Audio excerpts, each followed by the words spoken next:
कमो बेश एक चने की दाल के बराबर का मसाला आपने रोज़ाना एक गिलास गर्म दूध से रात को या सुबह के वक्त जो है इस्तेमाल करना है। नाश्ते के बाद खाली पेट इसको हरगिज़ ना लें। तो इंशाअल्लाह लज़ीज़ आप ये देखेंगे कि चंद दिनों में जरियान, एहतलाम और लिकोरिया, औरतों के मर्ज़ में भी ये काम आता है। नहमदुहु व नुसल्ली व नुसल्लिम अला रसूलिहिल करीम, अम्मा बाद फ़अऊज़ु बिल्लाहि मिनश शैतानिर रजीम, बिस्मिल्लाहिर रहमानिर रहीम। हर्बलिस की जानिब से डॉक्टर फ़हीम हर्बलिस आपको मुअद्दिबाना सलाम पेश करते हैं। अस्सलामु अलैकुम वरहमतुल्लाहि वबरकातुहू। नाज़रीन, प्रोग्राम को शुरू करने से कबल मैं ये ज़रूरी समझूंगा कि डॉक्टर फ़हीम हर्बलिस की जो खिदमत हैं वो आप तक पहुँचाऊँ। डॉक्टर फ़हीम हर्बलिस मतलब करते हैं हर्बलिस सोराब गोट JDC ऑफ़िस के बिल्कुल सामने। इसके अलावा सुबह की नशरियात पे GTV और K21 पर भी प्रोग्राम करते हैं। दुबई, कोईत, जद्दा में भी आप मतलब करते हैं। नाज़रीन, ये था मुख्तसर सा तारुफ डॉक्टर फ़हीम हर्बलिस का। मज़ीद रहनुमाई के लिए नीचे दिए गए नंबर पर आप रब्ता कर सकते हैं। वीडियो को लास्ट तक देखिए, शेयर करें, कमेंट करें और बेल आइकन दबाना ना भूलिएगा। तो आइए चलते हैं हम अपने असल टॉपिक की तरफ। आज का जो हमारा टॉपिक है वो जोज़ माज़ल का जो नुस्खा है उसके हवाले से, इसे स्ट्रेमोनियम भी कहते हैं। इसकी शनाख्त को हमने पहले करवा दी थी, लेकिन इसके नुस्खे के हवाले से कोई बात ना हो सकी थी।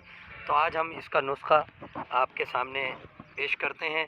तिब्ब यूनानी में और आयुर्वेद में इसको बड़ा मकाम हासिल है। इसके अनगिनत नुस्खे बनाए जाते हैं और इसके नुस्खे वही लोग बनाते हैं जो थोड़ी बहुत काबिलियत रखते हैं और तालीम रखते हैं। बग़ैर हकीम हुक्मा के इसका नुस्खा ना बनाया जाए, ये आपको तंबीह है। ठीक है, हकीम हजरात ही इसको बनाकर फ़ायदा उठा सकते हैं, या वो बंदा, वो सन्यासी आदमी जो अरसे से इस पौधे को जानते हैं और इसके ख़वास और मिजाज को अच्छी तरह वाकिफ़ हैं। तो नाज़रीन, चलते हैं अपने असल नुस्खे की तरफ। ये इसका डोडा है, फल है। ठीक है, ये इसके फूल भी हैं।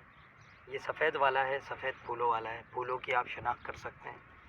ये सफ़ेद इसका फूल, ये भी देखिएगा सफ़ेद रंगत। एक नीले फूल वाला आपको दिखाया था, तो वो तो दिमाग के लिए बहुत ज़्यादा काम आता है। ये दीगर दूसरी चीज़ों के लिए काम आता है। तो नाज़रीन, ये इसके बीज देख लें आप। इसके बीजों की जो शक्ल है वो गुर्दों की मानिंद है। हमने ये निकाल के रख लिए थे। ये गुर्दों की मानिंद होती है, जैसे गुर्दे होते हैं इंसानी गुर्दे, उसकी तरह इसके बीजों की शक्ल होती है। नाज़रीन, अब चलते हैं इसके नुस्खे की तरफ। तो ऐसा है कि आपने लेने इसके बीज हासिल कर लेने हैं, और हासिल करने के बाद उसे साए में खुशक करना है। धूप बिल्कुल नहीं लगानी। जब बिल्कुल कड़क हो जाएं और खस्ता हालत में हो जाएं, बिल्कुल कड़क हो जाए, तो उस हालत में आप इसको हल्का सा भरिया कर लें, तवे पे भून लें। उसके बाद इसका वज़न कर लें और वज़न से 2 गुनी जो है काली मिर्च आप ले लें और वो इसमें पाउडर कर लें इस पूरे मुरक्कब को। यानी कि 10 ग्राम अगर इसके बीज हैं तो 20 ग्राम जो है काली मिर्च आपने बारीक पीस लेनी है, और इस पाउडर को आपने बिल्कुल बारीक करके इसको शीशे की जार में महफूज कर लेना है। और कमोबेश एक चने की दाल के बराबर का मसाला आपने रोज़ाना एक गिलास गर्म दूध से रात को या सुबह के वक्त जो है इस्तेमाल करना है। नाश्ते के बाद खाली पेट इसको हरगिज़ ना लें।